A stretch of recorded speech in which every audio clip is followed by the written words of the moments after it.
Hi guys, it's Jamie, and today I'm going to show you this berry bowl. This design I came up with. It's kind of interesting. It only has a handle on one side, but it's kind of quirky. I like it. So when I showed this to my class, a lot of them opted to put another handle on the other side. So feel free to do that too. But anyway, let's go ahead and get started. So when I came up with this pattern, I simply just used paper. I had a mold, and I knew that I wanted this kind of shape to it. So I just played with the paper over the mold to see what was this measurement that I needed. And then I simply just folded it into fourths and came up, cut it. And that makes it all equal. Anyway, so I'm going to put this down. I'm using I think this is about 3 pounds of clay, and it's about 1 inch from the bag, if you want to go that way. Once this is cut out, you can drape it over your form.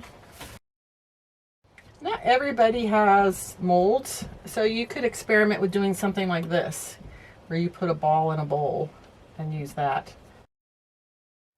My next step over here is to just take the pony roller and create a beveled edge.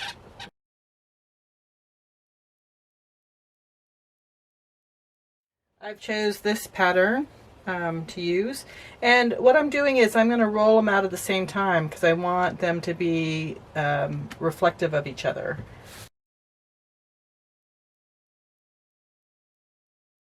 Okay, so let's talk about this pattern here. Once I created this pattern, I had to just put paper down and kind of fiddle with it. This isn't gonna be perfect, for this isn't the same form I used before, so I'm gonna have to modify this as I go along.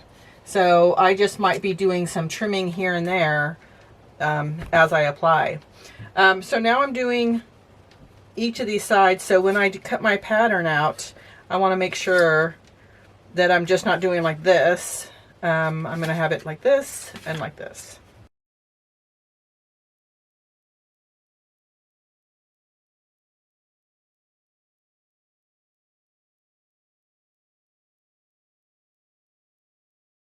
I'm just using water now. So I have some excess here that I'm going to cut away. I'm going to get the other side attached first.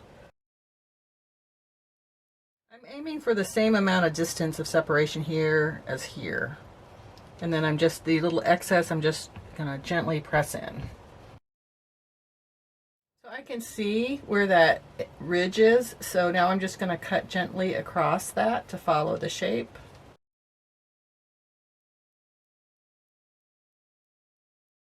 At this point, I'm not doing any heavy smoothing on these wings here because I don't want to lose the pattern on the inside.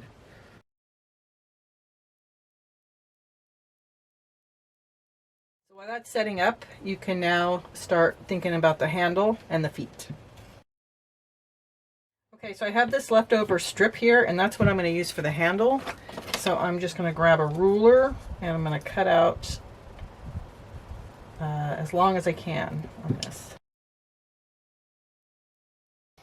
So if you notice here, this handle has a step to it, and that's what I'm doing here, is I'm preparing a stepped handle. I want a little bit more. All right, so you can see I have it offset by about 1/4 of an inch, and now I'm going to start shaping. Okay, I like that one. I think that looks good. So now what I'm going to do is I'm going to shape it even more. I'm going to cut out some of the middle there and probably thin out the ends. So that's exactly what I was going for. So now let this set up and I'll address the legs.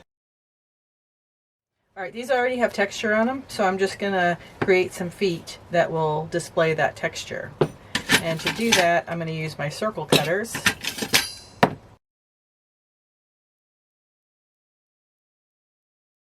Now I could just take these pieces and kind of pinch them together.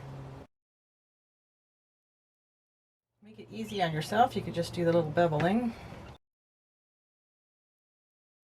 All right, so that's it for now. I have to wait for this to set up. When this is firmed up, I will come back and do the assembly. Okay, so we're back, and I kind of lifted up on this so I know it's ready to go. But before I flip it over to the other side, I want to put the feet on. And so the way I'm going to do that is first find where the center is.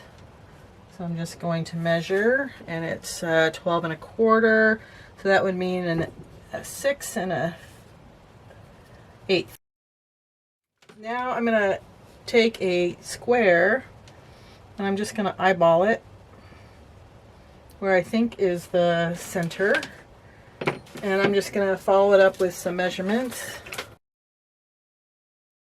Now I'm just going to mark this corner. So that's about right. So I'm just centering the dot. And what I'm doing here is I'm just seeing where I need to score is all. And now what I'm going to do is I'm going to place the part with the seam. I'm going to put that on the inside for every one of these.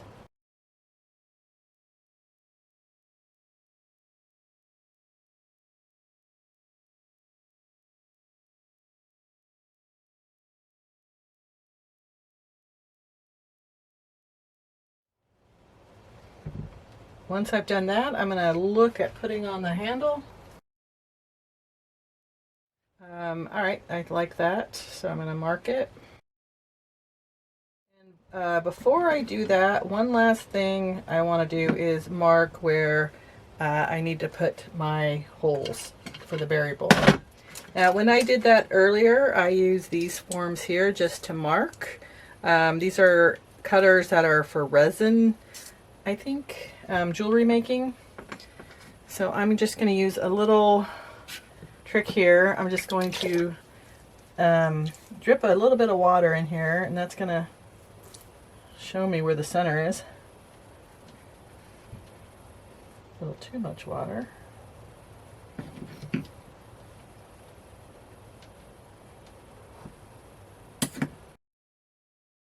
So I'm just using that cutter as a guide. I'm not going to use the cutter to push through. So now it looks something like that. So the next thing is to take my knife and make the cuts.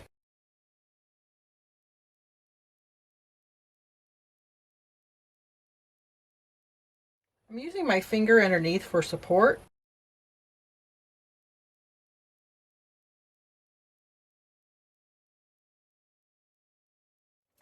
I'll often use a chopstick with a rectangular edge where I can just go in and make the end pieces just really crisp.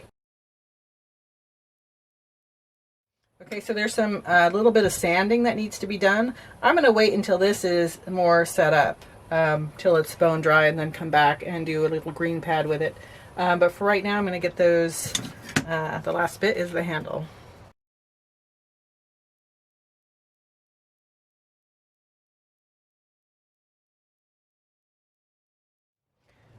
It's done.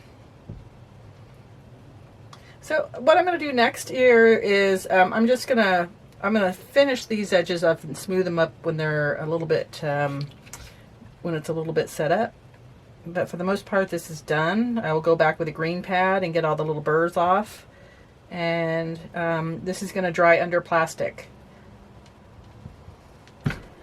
So just imagine if you don't have to do the berry bowl. You could leave the bottom intact and then put another handle, and then you have a nice little serving dish. It's just a fun little project. Anyway, I hope you enjoyed it, and catch you next time. Thanks.